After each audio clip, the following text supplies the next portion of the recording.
Sir Jagan గారు పులివెందల బాధ్యతల్ని భారతిరెడ్డి గారికి అప్పగించినట్లు వార్తలు రావడం చూస్తున్నాను సార్. ఇప్పుడు పులివెందల నుంచి ఆమె క్యాంపెయిన్ చేయబోతున్నట్టు కూడా వార్తలు వస్తున్నాయి. మరి ఎలా ఉండబోతుంది అంటారు? అంటే ఆల్రెడీ అక్కడ చూసిన షర్మిల గారు, అటు సునీత గారు ఇద్దరు కూడా జగన్ గారి పైన విరుచుకుపడుతున్నారు. మరి ఇప్పుడు ఆమె గట్టి కౌంటర్లు ఇస్తుందా? మరోవైపు కడప నుంచి అవినాష్ రెడ్డి గారి తరపు నుంచి కూడా ఏమైనా క్యాంపెయిన్ చేసే ఛాన్సెస్ కనిపిస్తున్నాయా సార్? అంటే కొత్తగా వినిపిస్తున్న వార్త భారతిరెడ్డి పులివెందల్లో జగన్ తరపున క్యాంపెయిన్ చేయబోతుందని. ఇదేం కొత్త విషయం కాదు. కాకపోతే భారతిరెడ్డి ఇప్పటి వరకు డైరెక్ట్గా ఆమె ఎక్కడ కూడా వచ్చి చేయలేదు. గతంలో కూడా వచ్చారు కానీ ఈ స్థాయిలో ఆమె రాలేదు. ఈసారి ఎందుకంటే జగన్కి ఈసారి కొంత ఛాలెంజ్ ఉంది.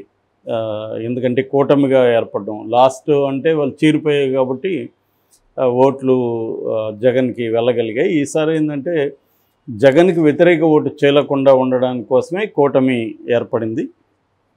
సో అది కొంత పనిచేస్తుంది కూడా. అందుకని జగన్కి ఇప్పుడున్న ప్రాబ్లం ఏంటంటే తను తప్ప ఇంకెవరు కూడా స్టార్ క్యాంపెయినర్ లేదు. అదే కూటమికి చాలామంది ఉన్నారు. ఇప్పుడు జనసేన తరపున హైపరాది కానీ, సాగర్ కానీ, జానీ మాస్టర్ కానీ, నాగబాబు కానీ, పృథ్వీ కానీ ఇలాగా చాలామంది దిగుతున్నారు. ఇంకా రాబోయే కాలంలో చిరంజీవి కూడా పిఠాపురం వస్తాడని వార్తలు వినిపిస్తున్నాయి. అలాగే ఏమన్నా జరగచ్చు. రెండోది ఆల్రెడీ నాగబాబు పిల్లలు ఉన్నారు, నిహారిక ఉంది, మన ఎవరు వరుణ్ తేజ్ ఉన్నాడు, వీళ్ళు ఉన్నారు. సో ఈ కాంటెక్స్ట్లో జగన్కి ఎవరు లేరు. అందుకని జగనే ఇప్పుడు మేమంతా సిద్ధం పేరుతో బస్ యాత్ర చేస్తున్నాడు. 21 రోజు అది పెట్టుకున్నారు.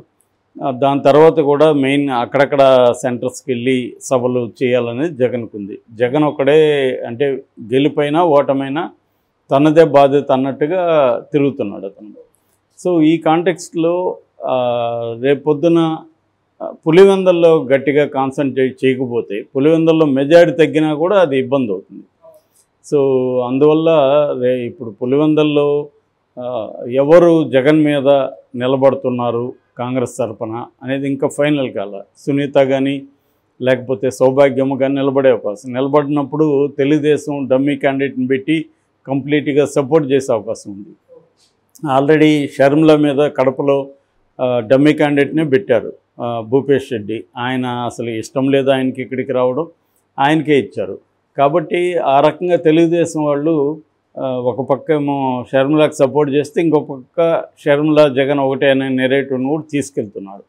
అంటే వాళ్ళ ప్రధాన టార్గెట్ అయితే వైసీపీ కాబట్టి వైసీపీకి ఆపోజిట్గా ఎవరు నిలబడినా వాళ్ళకి వీలైతే సపోర్ట్ చేస్తారు, లేదా వాళ్ళ సపోర్ట్ తాము తీసుకుంటారు. అందులో అనుమానం లేదు. సో ఆ యాంగిల్ నుంచి చూసినప్పుడు జగన్కి కూడా పులివెందల్లో కొంత ఛాలెంజ్. గెలవడని కాదు, అన్ని సర్వేలు కూడా జగన్ గెలుస్తాడని, జగన్ ఓడిపోతాడని ఇప్పుడు ఏ సర్వే కూడా చెప్పలేదు. అయితే మెజారిటీ తగ్గే అవకాశం ఉంది. మెజారిటీ తగ్గితే కూడా అది కొంత ఎఫెక్ట్ చూపిస్తుంది. సో అందుకని మెజారిటీ ఏమాత్రం తగ్గకుండా ఉండడానికి జగన్ ఏంటంటే ఒక కొత్త నిర్ణయం తీసుకున్నాడు. అది కంప్లీట్గా తన గెలిపించే బాధ్యతల్ని, ప్రచార బాధ్యతల్ని భారతిరెడ్డికి అప్పగిద్దామనేది జగన్ ప్లాను. సో అది స్టార్ట్ అవుతుంది అంటున్నారు. అదైతే మాత్రం అక్కడ రేపొద్దున ఇటు సునీత లేదా సౌభాగ్యమ్మ వీళ్ళు ఎవరన్నా పోటీ చేసినా పెద్ద ఇబ్బంది అవుతుంది. లేదు ఆల్రెడీ ఇప్పుడు కడప లోక్సభకి షర్మిల చేస్తుంది కాబట్టి ఈమె పులివెందలకే పరిమితం అవ్వకుండా, పులివెందలు కూడా కడప లోక్సభ దీంట్లో పార్టీ కాబట్టి ఈమె కూడా కడప లోక్సభ తరపున అంటే మన అవినాష్ రెడ్డి తరపున కూడా ఆమె క్యాంపెయిన్ చేసే అవకాశం ఉంది. అంటే షర్మిలను ఎదుర్కోవాలంటే తన వైపు నుంచి కూడా ఒక ఉమెన్ని దించాలి. బిగినింగ్లో అయితే విజయమ్మని అడిగినట్టుగా చెప్పారు. అప్పుడు ఆంధ్రజ్యోతిలో కూడా రాశారు, విజయమ్మ కాళ్ళు పట్టుకున్నాడు జగన్ వెళ్ళి అని. సో అది కూడా జరిగిందని చెప్తున్నారు. అంటే తన వైపున తల్లిగానే నిలబడితే ఈజీగా చెల్లిని ఎదుర్కోవచ్చు. రెండోది నెరేటివ్ ఏదైతే ఉందో, వివేకానంద రెడ్డి సొంత బాబాయిని చంపిన వాళ్ళని జగన్ చేరదీసి వాళ్ళకి టికెట్లు ఇచ్చాడు అన్న నెరేటివ్, దాని ఎఫెక్టు ని కొంత తగ్గించుకోవచ్చు అనేది జగన్ ప్లాన్. కానీ షర్మిలమ్మ దానికి మొగ్గు చూపలేదని చెప్తున్నారు. ఎందుకంటే నాకు మీరిద్దరూ రెండు కళ్ళు సో మీరిద్దరూ ఇలాగా ఎదురెదురుగా పోటీకి నిలబడమే నాకు ఇష్టం లేదు, నేను వచ్చి కూతురుకి యాంటీగా నేను నీతో నిలబడలేను, నేను ఉండలేను అలాగా అనేది ఆమె గట్టిగా చెప్పేసినట్టు చెప్తున్నారు. అందుకని ఇప్పుడు జగన్కి ఇంకేమీ ఆల్టర్నేటివ్ లేదు కాబట్టి భారతిరెడ్డిని అక్కడ ఉపయోగించుకుందాం అనేది జగన్ ప్లాన్. మనం చూసాం గతంలో కూడా లోకేష్కి బ్రాహ్మణి వచ్చి క్యాంపెయిన్ చేసింది, ఇప్పుడు కూడా లోకేష్కి బ్రాహ్మణి చేస్తుంది. అట్లాగే భువనేశ్వర్ వెళ్ళి చంద్రబాబుకు అక్కడ కుప్పంలో చేస్తుంది. బాలకృష్ణ భార్య వసుంధర గారు కూడా అక్కడికి వెళ్ళి చేశారు. అలాగా ఇదేమీ పెద్ద విచిత్రమేమి కాదు. ఎన్నికల్లో వాళ్ళ వైఫ్స్ కొంత పొలిటికల్గా వాళ్ళు అప్పుడప్పుడు క్యాంపెయిన్లు చేయడం అనేది పెద్ద విషయం కాదు. అది దేశవ్యాప్తంగా ఉన్న ట్రెండే.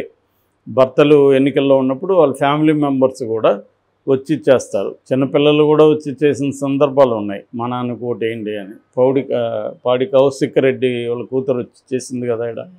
సో అలాగా భారతిరెడ్డి రావడం ఆశ్చర్యం కాదు. అయితే వస్తే ఎలా ఉంటుంది అనేది ఇంపార్టెంట్. అంటే ఆడపడుచులు అటువైపు, తాను ఇటువైపు. ఆల్రెడీ భారతిరెడ్డిని కూడా వాళ్ళు ప్రశ్నిస్తున్నారు, ముఖ్యంగా షర్మిల అండ్ సునీత ఇద్దరు కూడా.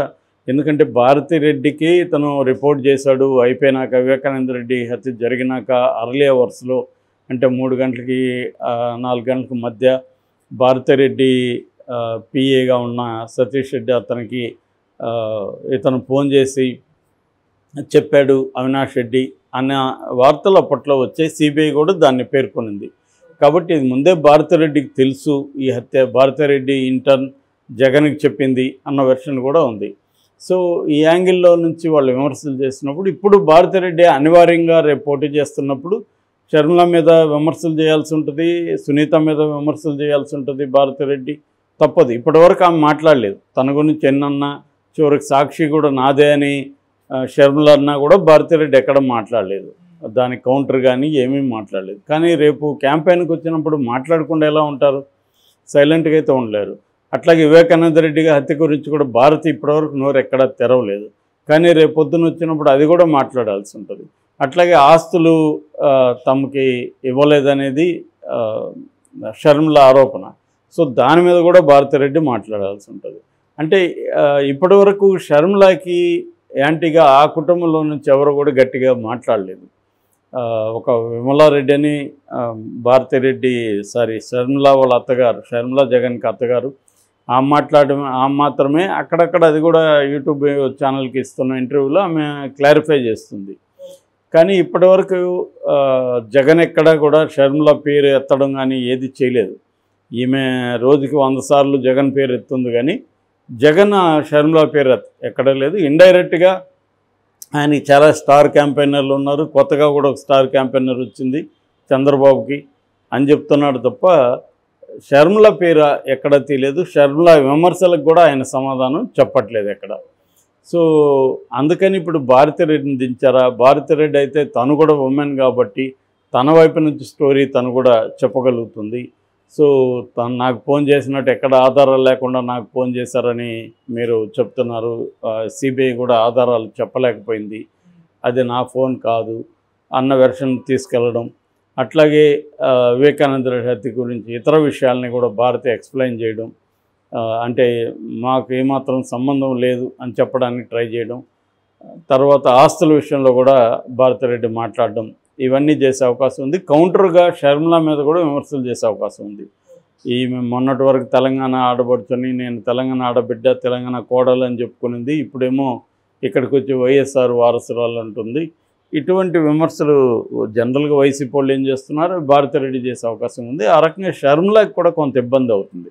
అంటే ఇప్పటివరకు ఆమె రంగంలోకి లేదు కాబట్టి ఈమె మాటలు ఇదవుతుంది, రేపు ఆమె వచ్చినప్పుడు ఇదవుతుంది. ఏదేమైనా వైఎస్ఆర్ కుటుంబం రోడ్ల మీదకి వచ్చింది అనేది ఒకటి వస్తుంది, జగన్ కుటుంబం రోడ్ల మీదకి వచ్చింది అనేది వస్తుంది.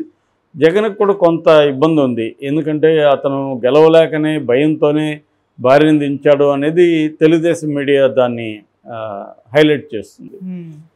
కానీ జగన్కి వేరే ఆప్షన్ లేదు కాబట్టి భారతిరెడ్డిని రంగంలోకి దించుతున్నట్టుగా మనం అర్థం చేసుకోవచ్చు.